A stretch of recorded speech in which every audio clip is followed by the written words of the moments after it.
मुझे एक बात बताइए, छोटा किसान देश की शान बने, इसमें दिक्कत किसको है? देश के प्रधानमंत्री कह रहे हैं कि दिक्कत है लोगों को, विपक्ष में बैठे हुए लोगों को। छोटा किसान देश की शान बने, उसको लेकर दिक्कत किसको हो सकती है? बताइए ना। तिलक जी देखिए, आज बड़ा दुर्भाग्यपूर्ण बयान देश की सबसे बड़ी पंचायत के अंदर देश के माननीय प्रधानमंत्री ने दिया। वो क्या बातें कर रहे हैं, देश को क्या दिखाना चाहते हैं, क्या बताना चाहते हैं, वो स्पष्ट नहीं कर रहे। वो सिर्फ गुमराह कर रहे हैं, अमृत महोत्सव की बात कर रहे हैं। ये पहली दफा मैंने सुना कोई अमृत काल भी होता है। ये क्यों आप परिभाषा तो अमृत बीजेपी वाले काल में बहुत जी कर रहे सकते हैं? हैं। आप अमृत काल में जी रहे हैं? आप किस बिल्कुल। गलतफहमी में हैं? ये कौन सा अमृत काल है जब किसान 13 महीने लगातार दिल्ली की दहलीज पे बैठा रहा और प्रधानमंत्री बोले कि मैं एक फोन कॉल की दूरी पे हूं। अभी तक कॉल भी नहीं आया। प्रधानमंत्री जी बोले किसानों को ये जो मैं काले कानून लेके आया था, ये दीपक के प्रकाश की तरह पवित्र थे।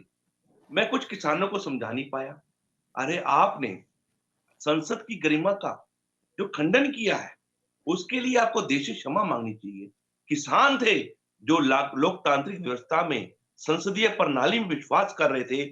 संसद के अंदर आए कानून को संसद से ही वापस कराया। ये प्रधानमंत्री को समझना होगा कि वो देश के लोगों को, युवाओं को गुमराह नहीं कर सकते। 2 करोड़ के युवाओं को आप कह रहे थे रोजगार देंगे, 2 करोड़ युवाओं को 2014 में एजेंडा था। आज अरे आप संसद किसानी में पर बोल आइए रहे ना, हैं आपको क्या किसान वापस सम्मान निधि नहीं मिलती? छोटे किसानों को किसान सम्मान निधि मिल रही है, तो फिर इसका मतलब तो सम्मान किया ना सरकार ने, कि नहीं किया मैं सम्मान? बताना चाहता हूँ अवला साहब सम्मान 500 रुपए निधि महीना। में एक मैं मिनट सर, बताना एक मिनट। चाहता हूँ 17 पे प्रतिदिन के हिसाब से किसानों का अपमान है। और सीएपीसी की खुद की रिपोर्ट है कि किसान की आमदनी मात्र 29 रुपए प्रतिदिन है। आप समझेंगे कल 9 तारीख को 9 फरवरी को सीएपीसी की मीटिंग है। अभी तक उनके पास मसौदा नहीं है। मेरे पास खुद पत्र आया सीएपीसी का कि आप मीटिंग में वर्चुअल शामिल होंगे। पहली दफा किसानों को प्रतिनिधित्व दिया जा रहा है चर्चा करने के लिए, पर उन्हें कोई मसौदा नहीं भेजा। एमएसपी की जो है 2020 और 21 के अंदर रेट जो बजट था लगभग जी, 2.5 लाख सोमेंद्र जी, करोड़ था, वो घटाकर सोमेंद्र जी, दो मैं पॉइंट उसी पर सात आऊंगा। लाख करोड़ सर कर मुझे दिया है। मजबूरन एक ब्रेक लेना पड़ रहा है। मैं एक मजबूरन ब्रेक ले रहा हूं। ब्रेक के उस पार सीधा आप लोगों के पास आऊंगा। लोकेश जी आपके पास आऊंगा, कुरेश जी आपके पास। एक मजबूरन मुझे ब्रेक लेना पड़ रहा है, छोटा सा ब्रेक, जल्द हाजिर होगा।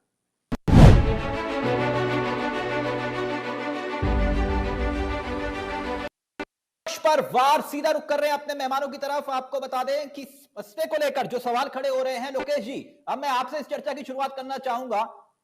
आज तो देश के जी प्रधानमंत्री ने इतनी तवज्जो दी कांग्रेस को। मैं देख रहा था कि देश तो जी तवज्जो दे नहीं रहा, लेकिन देश के प्रधानमंत्री तो कम से कम आप लोगों को तवज्जो दे रहे हैं। हर भाषण में कांग्रेस निशाने पर थी। वो कह रहे हैं कि युवाओं को बेरोजगारी के नाम पर आप लोग डरा रहे हैं। क्यों डरा रहे हैं भाई? चावला साहब, अब देखिए खिसियानी और वो हम आज प्रत्यक्ष देख भी रहे हैं। जब ये प्रधानमंत्री का पूरा बजट से लेके प्रधानमंत्री की सभी योजनाएं पूरी तरह की है, तो इन्हें केवल और केवल गुस्सा कांग्रेस पे आ रहा है कि आप किस तरह से सफल थे और हम क्यों नहीं सफल हो पा रहे। इनके पास कोई मुद्दा नहीं। अभी इनका बजट देख लीजिए आप। इस बजट के अंदर कोई भी ना किसान, ना एमएसएमई और आम आदमी लेके कोई भी प्रावधान नहीं है। ये एक केवल और केवल कैपिटलिस्ट बजट, केवल और केवल उद्योगपतियों के लिए है, शहर में रहने वाले अमीरों के लिए है, जो एक 143 करोड़पति हैं, जो टोटल 53 लाख करोड़ की संपत्ति बटोरे बैठे हुए हैं, केवल उन लोगों के लिए ये बजट है। और इन्हें इस बात का दुख होता है कि ये क्यों नहीं देश का भला कर पा रहे, और क्यों कांग्रेस ने इस देश का भला किया है, इसीलिए केवल परसेप्शन मैनेजमेंट पे आके कांग्रेस को दोष देने का कारण काम करती है ये गवर्नमेंट और इनके प्रधानमंत्री। तो आप कोरोना में हेलो। विरोध कर रहे थे, देश के प्रधानमंत्री ने बताया आपने कोरोना में विरोध किया, जिस वजह से देश भ्रमित हुआ। अगर आप लोगों ने मजदूरों को फ्री में टिकट ना दिया होता तो इतना ज्यादा हेलो, आप मुझे सुन सकते कोरोना हैं ना चावला? फैलता। लोकेश जी आवाज आ रही मेरी? नहीं आ रही। ओके, गुर्रेश एक जवाब दीजिए जल्दी से, फिर मैं उसके बाद आ रहा हूं, कनेक्ट कर रहा हूं लोकेश जी आपको। नहीं, उस समय भी हमने देखा ना, जब कोविड-19 फैल रहा था, दुनिया भर की सरकारें उसमें पकड़ी गई थी और अपने-अपने हिसाब से निपट रही थी। भारत की सरकार अपना सब कुछ कर रही थी, तब भी कांग्रेस गंदी Power राजनीति off खेल करने रही में थी। चार्जिंग ये होती है कोशिश इसमें। कर रहे थे कि इनके शासित कनेक्टेड राज्य है जो हैं, 1 वो 8 + 1 उनको + वहाँ 2। से लेबर जो थी यूपी बिहार की, उसको यूपी बिहार वापस भेज दें, जबकि महाराष्ट्र जो एपी सेंटर बना हुआ था कोविड-19 के स्प्रेड का, वहाँ से क्या किसी को भी भेजना चाहिए था? ये बिल्कुल गलत था कि नहीं था? आप अपने अंतर्मन से पूछिए, हमसे मत पूछिए। आपका मन खुद बात की गवाही लेकिन देगा। आप तो ये क्यों उस किया वक्त गया? कह रहे थे क्यों नहीं योगेश जी, उनको भूख, आज आप कह क्यों रहे हैं नहीं कि उनका इन्होंने पेट मुफ्त में भरा गया टिकट वहाँ देकर पर? भेज दिया। वो खुद उस वक्त तो लेबर ये कहती विवाद हो थी रहा कि था ना कि महाराष्ट्र में आप भूखे मर रहे मजदूरों थे। से पैसा ले रहे हैं, आप मजदूरों को पैसा ले रहे हैं और टिकट जो है पैसा लेकर दे रहे हैं, तब तो उस समय ये विवाद हो रहा था। आज आप कह रहे हैं कि मुफ्त में आपने टिकट देकर जो है लोगों को भेज दिया। हम तो ये कह रहे थे कि जो जहां है वहीं पर उसकी पूरी व्यवस्था की जाए। क्यों मध्य प्रदेश से लेबर माइग्रेट नहीं हो रही थी? क्यों कहीं दूसरे भारतीय जनता पार्टी के गुजरात से माइग्रेट नहीं हो रही थी? क्यों महाराष्ट्र से हो रही थी? क्योंकि इन्होंने उनके दाने पानी तक की इंतजाम नहीं किया था, उनको भूखे मरने के लिए छोड़ दिया था। तो भूखे आदमी को तो भाई साहब अपना घर याद आता है, फिर वो जाता है, उनको इन्होंने रास्ता दिखाया कि ठीक है, अब हम भूखे मार रहे हैं, ये ट्रेन का टिकट भी हम आपको दे रहे हैं, आप जाओ यहाँ से, निकलो बिल्कुल। तो उनको यूपी बिहार भेजा गया और स्प्रेड करवाया गया, ताकि मरे यूपी, ताकि मरे उत्तर प्रदेश, ताकि मरे बिहार। अच्छा अच्छा, तो ये जानबूझकर किया जा रहा था। ओके स्वामी इंद्र जी, स्वामी इंद्र जी, क्योंकि अभी मैं तो लोकेश मेरे कहता साथ हूँ, जुड़ रहे हैं। देखिए, स्वामी इंद्र जी, प्रधानमंत्री जी इस बात को नहीं कह सकते, उनकी एक मर्यादा है। मैं कहता हूँ कांग्रेस जो है वो सुपर स्प्रेडर है कोविड की। अच्छा, कांग्रेस सुपर स्प्रेडर है। ओके, देखिए स्वामी इंद्र जी, मैं अभी दूसरे विषय पर आऊं, क्योंकि यहां पर किसानों की बात हो रही थी। ये कह रहे हैं कि हमने एमएसपी की खरीद की, एमएसपी पर सबसे ज्यादा खरीद की, हमने किसानों को सम्मान निधि दी। आप कह रहे हैं कि छोटे किसानों को, आप लोगों ने छोटे किसानों को आगे बढ़ने नहीं दिया, जिसलिए विरोध हुआ, किसान आंदोलन हुआ। ये सब कुछ आप लोगों की साजिश थी, क्योंकि आप लोग छोटे किसानों को देश की शान नहीं बनने देना चाहते। तिलक जी देखिए, मर्सिडीज वाले किसान हैं। तिलक जी, पहली बात मैं बता देना चाहता हूं, भारत सरकार अपना श्वेत पत्र जारी करे, एमएसपी वो कितनी खरीद करती है। अब तक के जो सरकारी आंकड़े हैं, पूरे भारत में मात्र 6% एमएसपी खरीद होती है। और तिलहन और दलहन की जो बात करें, वहां तो कोई खरीद ही नहीं है। आज आप देश के अंदर देख सकते हैं कि तिलहन की अभाव के कारण देश किस तरफ चला गया है। आज देश के अंदर लोगों के तड़का लगना, मतलब कि कढ़ाई में छोका लगना जो है, सरकार के द्वारा लोगों को बाधित कर दिया गया। आज आम आदमी, गरीब आदमी 200 रुपए लीटर तेल नहीं ले सकता। ये सरकार का फेलियर है। किसान तिलहन की खेती करना चाहता है, किसान दलहन की खेती करना चाहता है। ऐसे के अंदर, ऐसे में अगर सरकार अपना बजट हर वर्ष घटाए, जबकि किसान की लागत जो है, आप समझ सकते हैं कई गुना बढ़ चुकी है। पेट्रोल डीजल जो है लगभग 3 गुना बढ़ चुका है इनके शासनकाल के अंदर। आप पैसेट को देख सकते हैं। यहां तक कि खाद की गड्ढे के अंदर 5 किलो की इन्होंने सीधी चोरी कर ली है। जो यूरिया किसान को 50 किलो मिलता था, वो आज 45 किलो मिलता है। आपने देखा होगा कि पीछे एमएसपी तो छोड़िए, डीएपी की जो किल्लत उत्तर प्रदेश के किसान को देखनी पड़ी, पूरे भारत के किसानों को देखनी पड़ी, जग जाहिर है।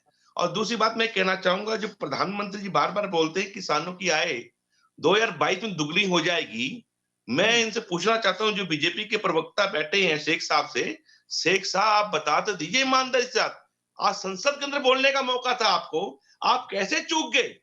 देश के प्रधानमंत्री को तो अपनी पीठ खुद थपथपानी चाहिए थी कि देखो भाई और बहनों, 2022 आ गया है, आय दुगनी हुई कि नहीं हुई। ये तो वही मुहावरा हुआ कि लोग कहते हैं कि देखो भाई और बहनों, पहले 500 रुपया तेल डलवाने में आपके 10 मिनट लगते थे, अब 500 रुपया तेल डलवाने में मात्र 3 मिनट लगते हैं, तो 7 मिनट बचे नहीं बचे। ओके, तो ये आप ऐसा लोगों को, और एक और मैं बात जोड़ना चाहूंगा चावला जी, एक और बात मैं जोड़ना चाहूंगा सर जी, मैं ये बात जोड़ना चाहूंगा कि एमएसपी के लिए एक कानून लाया जाना चाहिए कि एमएसपी की खरीद पूरे साल होगी और समय पर होगी और किसान को कभी भी उसका सही मुआवजा मिलेगा। आज के डेट में जो ग्रास रूट रियलिटी ऐसी है, रहते तब याद आता है ना, या सत्ता में नहीं, बात विपक्ष की नहीं है। जब कांग्रेस की सरकार थी तब सबसे ज्यादा एमएसपी के रेट बढ़ाए गए थे और एमएसपी का आवंटन भी बहुत ज्यादा हुआ था। एमएसपी का जिक्र हुआ ना सर, एमएसपी को तभी आप कानून बना देते तो दिक्कत नहीं आती। 1966 देखिए, एमएसपी लाई भी कांग्रेस थी, एमजी नरेगा भी कांग्रेस लेकर आई है, कांग्रेस राइट टू फूड लेकर आई है। आप ये नहीं कह सकते। सुनिए, एक मुझे कहने दीजिए।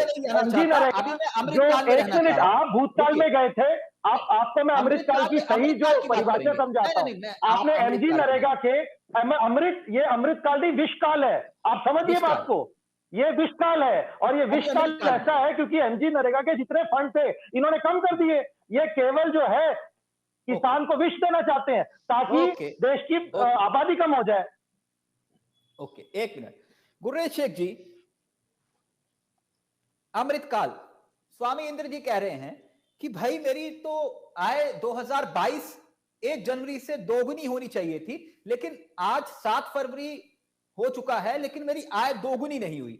तो इनकी आय दोगुनी कब होगी? क्योंकि देश के प्रधानमंत्री जी ने कहा था कि 2022 में सब किसानों की आय दोगुनी हो जाएगी, तो अभी तक इनके सर आय दोगुनी नहीं हुई। ऐसा क्यों?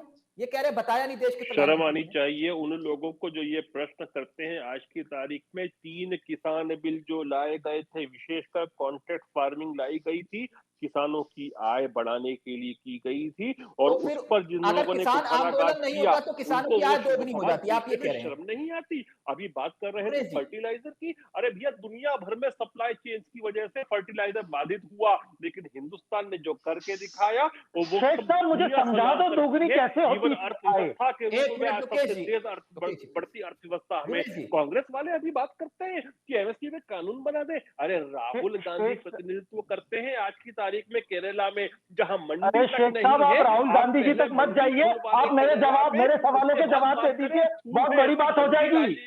आप राहुल गांधी जी तक मत जाइए, आपकी इतनी कैपेसिटी नहीं है राहुल गांधी जी तक जाने की। आप मेरे सवालों का जवाब दे दीजिए, बहुत बड़ी बात हो जाएगी।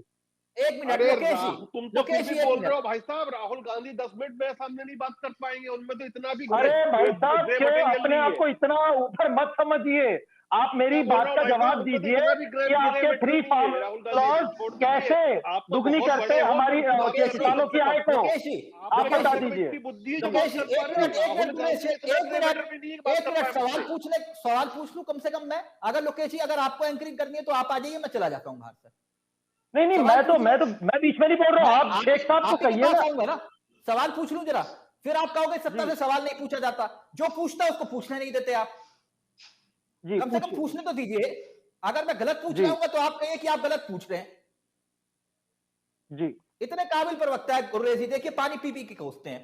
गुर्रेज जी, मैं ये जानना चाह रहा था कि आपने कहा कि अगर ये 3 बिल नहीं आते तो किसानों की आय दोगुनी हो जाती। मैंने सही सुना? अगर 3 बिल रोके नहीं जाते तो हाँ, तो किसानों की आय दोगुनी हो जाती।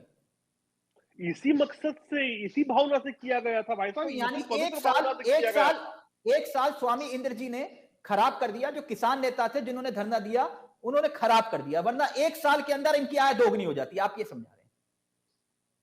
डेफिनेटली इन्हीं सब चीजों को पूरे के पूरे साइंटिफिक कैलकुलेशन रख के मोदी जी ने किया तो 1 साल में कैसे आय दोगुनी हो जाती? क्या आप एमएसपी पे खरीद करना शुरू कर देते?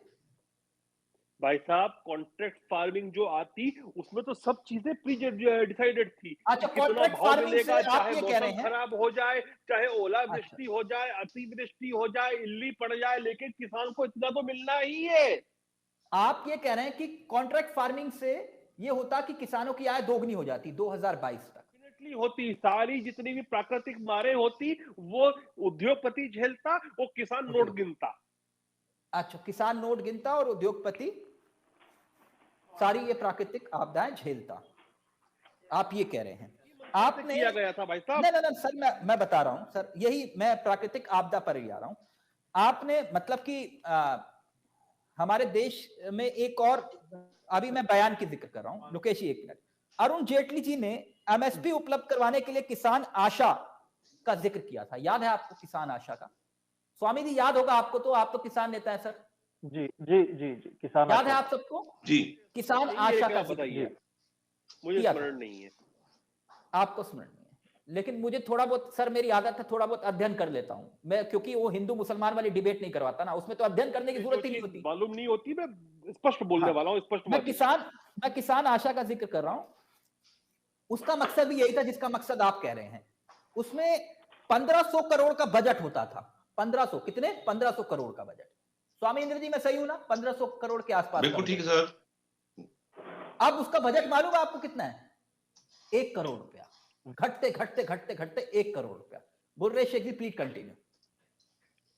नहीं देखिए, उसके विषय में मेरे पास अभी डाटा नहीं है तो मैं नहीं बोलूंगा। जो चीज होती है मैं उस पर स्पष्ट बोलता हूं। आपने कमेटी चुनाव के बाद बनाने का जिक्र किया। 1 मिनट लोकेश जी, मैं भी किसानों के मसले पर। आपने चुनाव के बाद कमेटी अब तक नहीं बनाई थी, अब तक किसने रोका था आपको? नहीं, प्रक्रिया होती है हर चीज की, लोगों का चयन करना है। तो प्रक्रिया चुनाव के बाद ही होगी। ठीक है ना, चुनाव में समय कितना बाकी है? अच्छा ओके।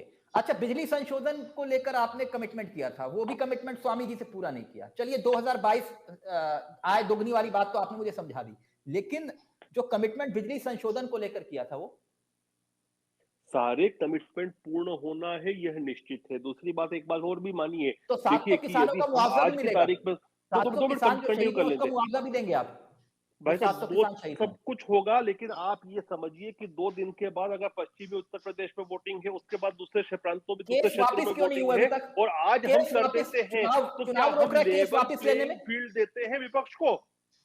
केस का तकाजा कहता है कि लेवल प्लेइंग फील्ड सबके लिए होना चाहिए। हम चूंकि सरकार में है, आज हम सब कर दे चुनाव के टाइम पे, तो इसका मतलब ये हुआ कि हम लेवल प्लेइंग फील्ड नहीं दे रहे विपक्ष को। आ रहा हूं केस वापस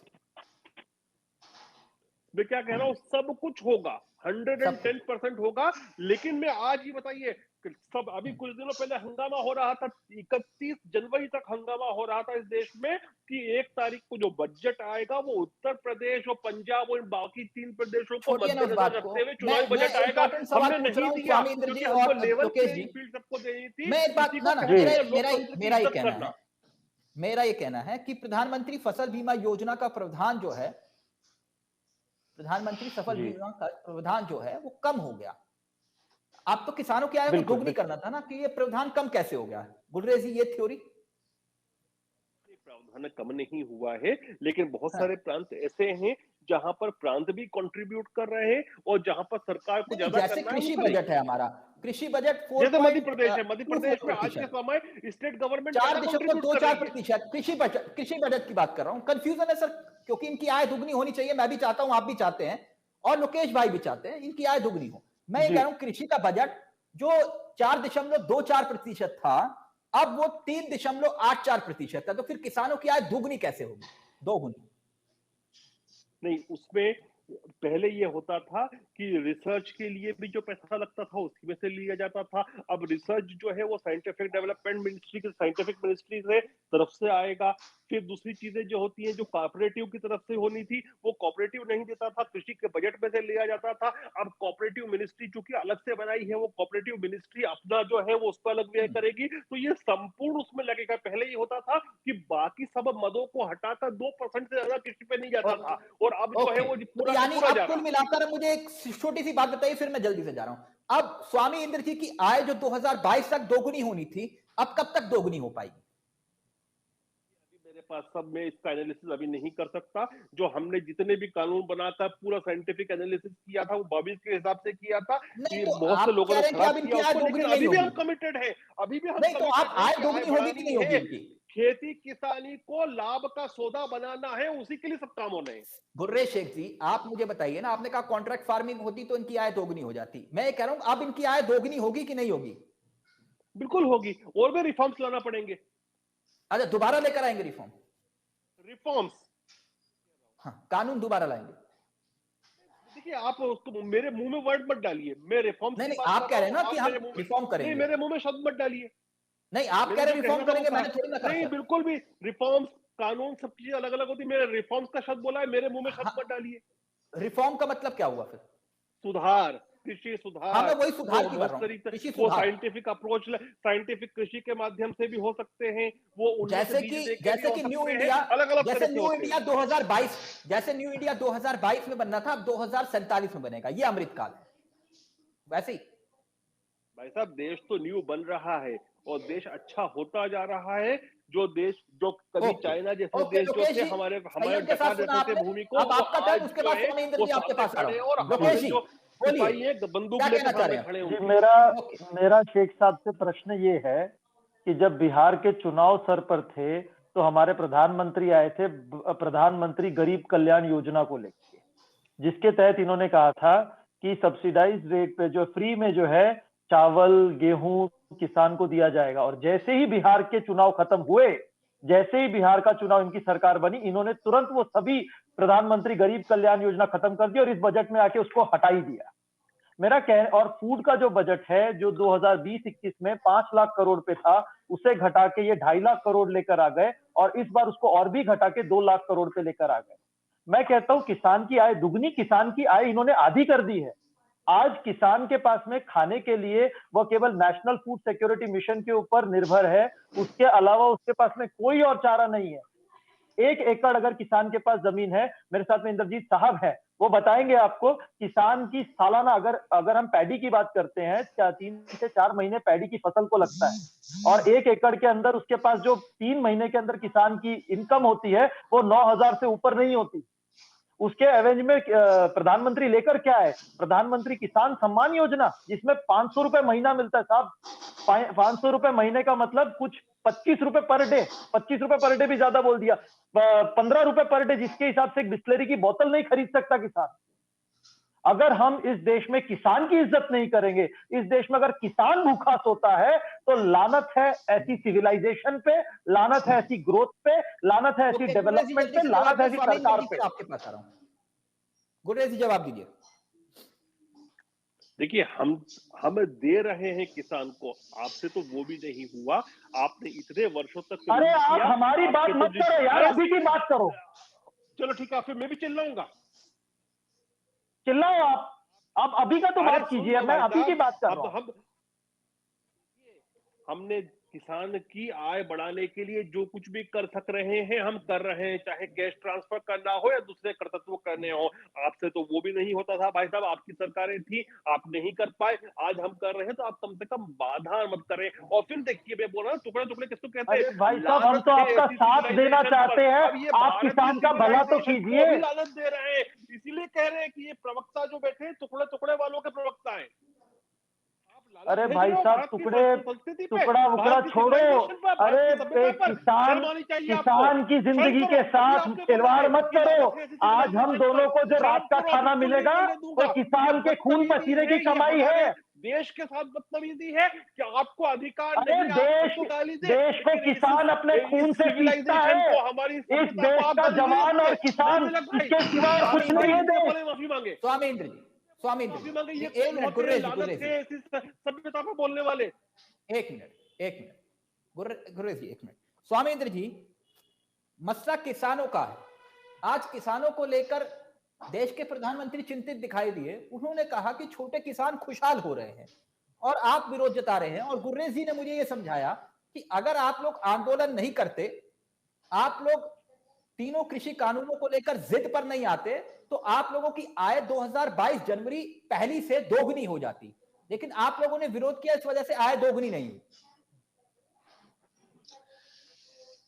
मैं देख रहा हूं कि किस तरीके से आज देश को और देश के किसान को, युवाओं को गुमराह करने के लिए शेख साहब जैसे साथी बड़ी बड़ी बातें कर रहे हैं और माननीय प्रधानमंत्री जी का अनुसरण कर रहे हैं। आप देखिए कि देश के अंदर एनजीटी का कानून लाया गया। एनजीटी के कानून के अंदर किसान को पीसा गया, बड़े बड़े उद्योगपतियों को पूछा तक नहीं किया। बड़े बड़े शहर खुद पोल्यूशन फैलाते हैं। दिल्ली जैसा शहर जिसके चारों तरफ गंदगी है, सड़कें टूटी हुई हैं, चारों तरफ जो धूल उड़ती है, वो क्या किसान खेत से उठ के आती है? पराली प्रबंधन एक छोटी सी चीज है जिसे आप अपने देश के अंदर खुद का सकल उद्योग खड़ा कर सकते हैं। आप कागज पैदा कर सकते हैं, आप गत्ता पैदा कर सकते हैं, आप बिजली पैदा कर सकते हैं, पर आप किसान को मजबूर करते हैं कि अपनी पराली में वो आग लगाए। ये काम सरकार का है कि किसान का है? अगर देश की संपत्ति को बचाने की जिम्मेदारी जितनी किसान की है, उससे कहीं ज्यादा सरकार की बनती है। तो क्या सरकार ने गांव के अंदर उद्योग खोलने का काम किया? क्या छोटे छोटे जो उद्योग जो कृषि पर आधारित हो सकते हैं, खासकर उस पराली पर, जिससे आज देश के अंदर सबसे बड़ी समस्या बिजली की है, पोल्यूशन की है, क्या उसको लेकर सरकार ने कोई कार्य किया? नहीं। एक कार्य जरूर किया कि लाखों किसानों के ऊपर जो है पोल्यूशन का जो है मुकदमा दर्ज किया और किसान को 1 करोड़ रुपए का जो है हर्जाना लगाने का प्रावधान किया, तो वो किसान थे जिन्होंने फसल और नस्ल की लड़ाई को लेकर दिल्ली की दहलीज पर। नहीं, आप विरोध कर रहे हैं, मुझे लग रहा है कि आप जानबूझ के विरोध कर रहे हैं, क्योंकि उनका ये कहना है कि उद्योगपतियों के हाथ में अगर कृषि चली जाती तो वो भुगतान उद्योगपति करते, आप लोग खुशहाल हो जाते। तिलक जी, मैं वही कह रहा हूं, ये कॉन्ट्रैक्ट फार्मिंग की बात कर रहे हैं, पर जो कानून थे 2 थे किसी के लिए लेकर। तीसरा कानून जो होता है एसेंशियल कमोडिटी का था, जिसमें आम उपभोक्ताओं को फर्क पड़ा। इन्होंने इसमें संशोधन किया, जो एसेंशियल कमोडिटी एक्ट काला बाजारी को रोकने का कानून था, इन्होंने काला बाजारी को बढ़ावा देने का कानून लाया। महत्वपूर्ण जिक्र करना चाह रहा हूं, मेरे जहन में एक सवाल आया गुर्रेज जी, कि छोटा किसान खुशहाल हो रहा है, आपके मुताबिक छोटा किसान खुशहाल हो रहा है, तो फिर वो कौन है जो किसान आत्महत्या कर रहा है? फिर वो कौन है? देखिए, छोटा किसान आत्महत्या के लिए अभी कांग्रेस के प्रवक्ता जो बोल रहे थे कि 6,000 रुपए से क्या होता है, सुन लीजिए, आप अमृतकाल की बात कीजिए, भूतकाल की बात न कीजिए, अमृतकाल में आइए, अमृतकाल में आइए। प्रधानमंत्री जी आपको ले आए हैं, आइए ना। और उनकी जानें तभी बचेंगी जब हमारी सरकार और भी करेगी, और मैं ये बात हमारी ही सरकार करेगी, क्योंकि हमको पता है कि गरीब क्या होता है। आप बहुत शेख साहब अमृतकाल में आगे बात कीजिए, भूतकाल में मत जाइए, थोड़ा इधर आइए। मैं इनको कुछ बताना चाहूंगा शेख साहब। मैं लोकेश एक आंकड़ा लेकर आना चाहूंगा। मैंने ये जिक्र पता क्यों किया, बहुत बड़ी चीज है ये, मैंने ये जिक्र पता क्यों किया लोकेश भाई? बड़ा किसान भी नहीं समझेगा, बड़ा किसान जो टीवी पर बैठ के बातें करता है वो 6,000 को कुछ नहीं समझता भाई साहब। छोटा ये इनको दर्द है, ये इनको दर्द है। किसान के हाथ में मोबाइल क्यों है, किसान मर्सिडी में क्यों है, और प्रधानमंत्री बता रहे थे यहाँ संसद के अंदर, जो गरीब आदमी को प्रधानमंत्री योजना के तहत मकान मिलता है वो लखपति बन जाता है। प्रधानमंत्री लखपति बनाना चाहते हैं और आपको हमारी डिबेट में बैठने में तकलीफ होती है। अरे भैया, आप सीधा सीधा क्यों नहीं कहते कि पूंजीपतियों पे पूंजी जाए, देश की संपत्ति जाए, आप मुबारक दोगे। किसान का बेटा बैठकर बात करे तो आप चिल्लाना शुरू करोगे। ये तकलीफ हो रही है आप लोगों को, और इससे छोटा किसान खुश होता है। ये ताली थाली वाले चुप हो जाओ, तुम्हारी बहुत ताली बजली और थाली बजली, अब वो थाली में छेद हो गया है, अब उसमें आवाज नहीं आती। लेकिन ताली थाली वाले चुप होना सीखे, चुप हो जाओ, शांत हो जाओ। एक मिनट गुरेज जी प्लीज, मैं अपने मुद्दे पर आ रहा हूं। एक minute Gurez ji please, Ayushman card से। ओके स्वामी जी, गुरेज जी कह रहे हैं अगली बार से आप आइएगा, टीवी पर बैठिएगा तो अपने कपड़े वपड़े फाड़ कर, धोती और बदबूदार कपड़े और जीन्स वीन्स मत पहना करिए, जीन्स वीन्स मत पहना करिए, और मोबाइल मत लेकर घुमा करिए, क्योंकि किसान लगना चाहिए। ओके, अब मेरे को एक बात बताइए गुरेज जी, एनसीआरबी की रिपोर्ट कहती है, मैं क्यों ये बात कह रहा हूं कि अगर छोटे किसान खुशहाल हुए तो वो आत्महत्या करने वाले कौन है? क्योंकि एनसीआरबी की रिपोर्ट अब मैं आपके सामने पढ़ने जा रहा हूं। एनसीआरबी की रिपोर्ट कहती है कि 2020 में किसानों की आत्महत्या के मामले 18% बढ़े, 18%। और महाराष्ट्र में सबसे ज्यादा किसानों ने खुदकुशी की है। महाराष्ट्र में कितने? 4006 किसान। इसके बाद कर्नाटक का, आंध्र प्रदेश का, मध्य प्रदेश का नंबर आता है, छत्तीसगढ़ का नंबर आता है। लेकिन मैं ये कह रहा हूं कि 2020 में और 2019 की अपेक्षा में किसानों की जो आत्महत्या करने की जो फीसद है वो 4% बढ़ गई, 4%। सर ये फिर कौन है? अगर छोटा किसान खुशहाल हो रहा है तो किसान आत्महत्या कर रहे हैं वो कौन है? वो स्वामी इंद्र जी की तरह मोबाइल यूज करने वाले, जीन्स पहनने वाले, फॉर्च्यूनर में घूमने वाले, ये वो किसान हैं जो आत्महत्या कर रहे हैं? तिलक भाई, ये सवाल का जवाब कायदे से आपको उन लोगों से लेना चाहिए जो ये कहते हैं कि कृषि जो है वो राज्य का अधिकार है और केंद्र को हस्तक्षेप नहीं करना चाहिए, क्योंकि डाटा खुद आप बोल रहे हैं कि महाराष्ट्र ने लीड ली है इसमें, और छोटा किसान बेचारा कैसे आत्महत्या करता है। आज से 15 दिन पहले की बात है, राजस्थान में एक गरीब किसान ने कुछ बैंक से पैसा कोऑपरेटिव वगैरह से ले लिया होगा, उसको उसकी जमीन को कुर्की करने चले गए तो उसने आत्महत्या कर ली, जबकि हमारे राज्यों में ये नहीं होता। आज तक किसी किसान की जमीन की कुर्की नहीं की जाती। कांग्रेस से पूछिए कि महाराष्ट्र के किसान ने क्यों आत्महत्या की। थोड़ी तो इंसानियत रखिए, थोड़ी तो इंसानियत से बोलिए शेख साहब। क्या बोल रहा है भाई वो किसान हमारे और आपकी तरह किसान है। अरे इंसान है वो। अरे आप मेरे को मुझे किस राष्ट्रवाद की बात कर रहे हैं आप? किसान की लाश के ऊपर राष्ट्रवाद करेंगे आप? कैसी बातें कर रहे हो आप शेख साहब? आप पढ़े लिखे आदमी हैं, थोड़ी तो बात कीजिए। खरीदी में बाईपास कर दिया, इतना प्रोक्यूरमेंट करके दिखाया। एक मिनट, आपके राज्यों में थोड़ी संवेदना रखिए। ओके, एक मिनट स्वामींद्र जी, मैं आपके पास आऊं। मेरे पास गिनती के बस 4 मिनट बचे हैं, फिर उसके बाद कार्यक्रम मुझे वाइंड अप करना है, लेकिन एक महत्वपूर्ण विषय छूट रहा है। आपने गुर्रेश जी ये बताया कि बेरोजगारी के मामले में युवाओं को डराया जा रहा है, और ये काम कांग्रेस कर रही है, विपक्षी पार्टी कर रही है, और एजेंडे के तहत इसमें अंतरराष्ट्रीय लोग भी शामिल हैं। अंतरराष्ट्रीय स्तर पर जो है ये मुहिम छेड़ी जा रही है कि बेरोजगारी के मामले में देश को बदनाम किया जाए। लेकिन मुझे एक बात बताइए कि अगर वाकई में ये लोग देश को बदनाम कर रहे हैं, जो बेरोजगारी की बात करेगा वो देश को बदनाम करेगा आपके मुताबिक, तो फिर वो 23 करोड़ लोग कौन है जो गरीबी रेखा के नीचे चले गए? 23 करोड़ लोगों का जो आप आंकड़ा दे रहे हैं, बहुत सारे लोगों की आय कम हुई है कोरोना काल में, लेकिन उसके लिए सरकार ने बहुत कुछ किया है। और आज यही कारण है कि दुनिया की सबसे तेज बढ़ती अर्थव्यवस्था कोई है तो वो हिंदुस्तान की है। जिस गति से हम बढ़ रहे हैं वो कोरोना को जल्दी से जल्दी ही बीट करने वाला है।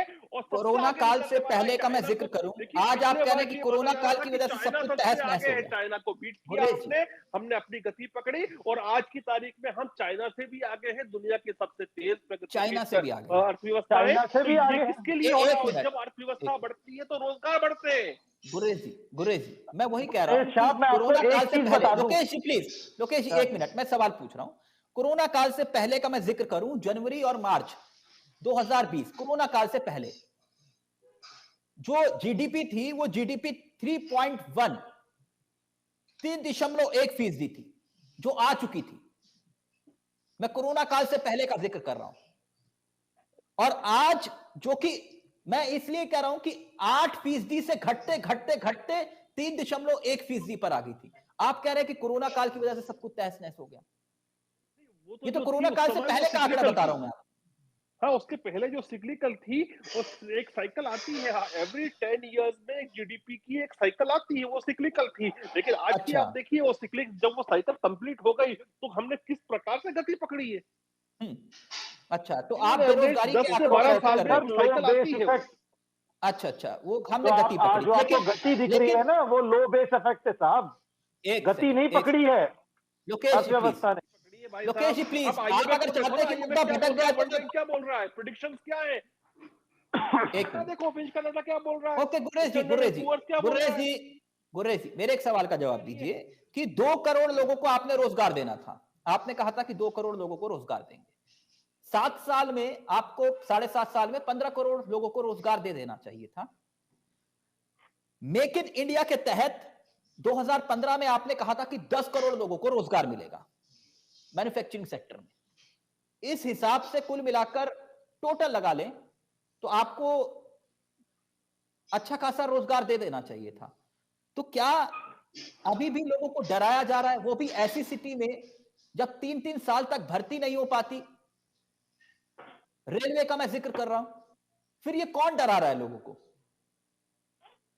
रोजगार तो जो हमने सोचा था उससे अधिक को दिया है, लेकिन आपकी परिभाषा और हमारी परिभाषा में एक मूल अंतर है। आपके हिसाब से मेरी परिभाषा क्या है और आपकी परिभाषा और क्या है? हमारे हिसाब से व्यापार करना, स्वरोजगार करना, ये सब रोजगार में आता है। और भारत की परिकल्पना ही वही है। आप देखिए, माइक्रो फाइनेंसिंग के माध्यम से जिन करोड़ों लोगों ने लोन लिया है उनको क्या मिला है? स्वरोजगार ही मिला है। जितनी नेटवर्किंग हुई है, रोड के जितना जाल बिछाया गया है और स्पेशल इकोनॉमिक जोन खुले हैं, वहां पे स्वरोजगार ही हुआ है। और आप बात करते हैं मेक इन इंडिया की, अरे भैया मेक इन इंडिया के 100 दिन के सर मैं कार्यक्रम खत्म करूं, स्वरोजगार कब से हो गया?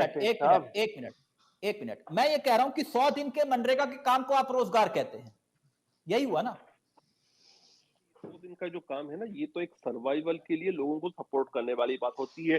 जब कोविड आया था तो उसमें हमने बजट बढ़ाया था, अभी हमने उस पर कम कर दिया क्योंकि अब स्थितियां नॉर्मलाइज हो रही है, लोग बैक टू वर्क हो रहे हैं। तो हम चाहते हैं कि जल्दी से जल्दी इसको भी मनरेगा का खत्म बकाया करें और मालूम है लोगों को आपको? इतना सक्षम बनाए कि उनको गड्ढे खोदने की जरूरत नहीं पड़े। 2 करोड़ रोजगार तो छोड़िए, आप 60 लाख के रोजगार का जिक्र कर रहे हैं। इस हिसाब से 5 साल में आप 12 लाख जो है रोजगार हर साल देंगे। 12 लाख रोजगार, आप 2 करोड़ से 60 लाख पे आ गए। आप फिर भी कह रहे बेरोजगारी समस्या नहीं है। नहीं, वो जो स्पेसिफिक कहा गया है कि वो 60 लाख रोजगार जो है वो एमएसएमई में है, बाकी का नहीं है। आप थोड़ा सा आपको समझिए, आप पढ़िए। 60 लाख 2020 से रोजगार केवल एमएसएमई में होना है और बाकी जो दूसरी चीजें सर्विस इंडस्ट्री हुई, माइक्रो फाइनेंसिंग के माध्यम से जो सेल्फ एम्प्लॉयमेंट हुआ वो अलग है। केंद्र सरकार में हम 2020 से 8 लाख 82,000 पद खाली पड़े हैं केंद्र सरकार में। केंद्र सरकार में मालूम है सर आपको? ये आप लोगों के आंकड़ों के मुताबिक।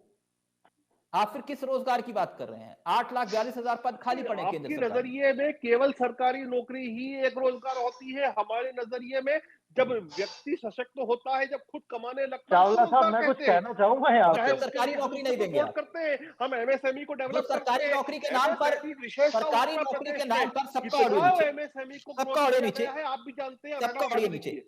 सरकारी नौकरी के नाम पर आप लोग लड़कों के फॉर्म भरवाइए, युवाओं के फॉर्म भरवाइए, 3-3 साल खराब करवाइए, और फिर भी आप कह रहे हैं कि सरकारी नौकरी का मतलब नौकरी नहीं है। आप उनके फॉर्म लेकर लेकिन का पैसा वापस नहीं करते, कि सरकारी फॉर्म का पैसा वापस नहीं करते सर आप लोग। ये आप जो है राज्य सरकारों के ऊपर लागू है, और आप कह रहे हैं कि सरकारी नौकरी को नौकरी मत मानो, मानसिकता में जी रहे हैं ना। सरकारी नौकरी को नौकरी मत मानो। गुरनेश जी, आप कैसी बातें कर रहे हैं? देश में रिफॉर्म्स पूरी जिंदगी निकाल दी सरकारी नौकरी के नाम पर लड़कों ने। आपने फॉर्म भरवा दिए, उन्होंने अपना पैसा दिया आपको, चीजें बदल समय गई, दिया सरकारी आपको, नौकरी जवानी निकाल दी। आप कह रहे हैं सरकारी नौकरी को नौकरी मत मानो। मतलब केवल सरकारी नौकरी नहीं है। जब व्यक्ति कमाने में सक्षम होता है तो रोजगार कहते हैं, हम वो करते हैं। Thank you so much. बहुत बहुत शुक्रिया, बहुत अच्छा ज्ञान दिया गुरुवेश जी आपने। लेकिन सवाल तो यही था ना कि आखिरकार क्या वाकई में सरकारी नौकरी के नाम पर फॉर्म भरने वाले युवाओं के कभी पैसे वापस हुए क्या? सवाल यह कि अपनी जवानी लगा दी, 3-3, 4-4 साल, पूरी की पूरी जिंदगी निकाल दी, फिर भी कह रहे हैं कि सरकारी नौकरी नौकरी नहीं। क्या गजब की स्थिति। बहुत बहुत शुक्रिया। नमस्कार, जय हिंद, जय भारत।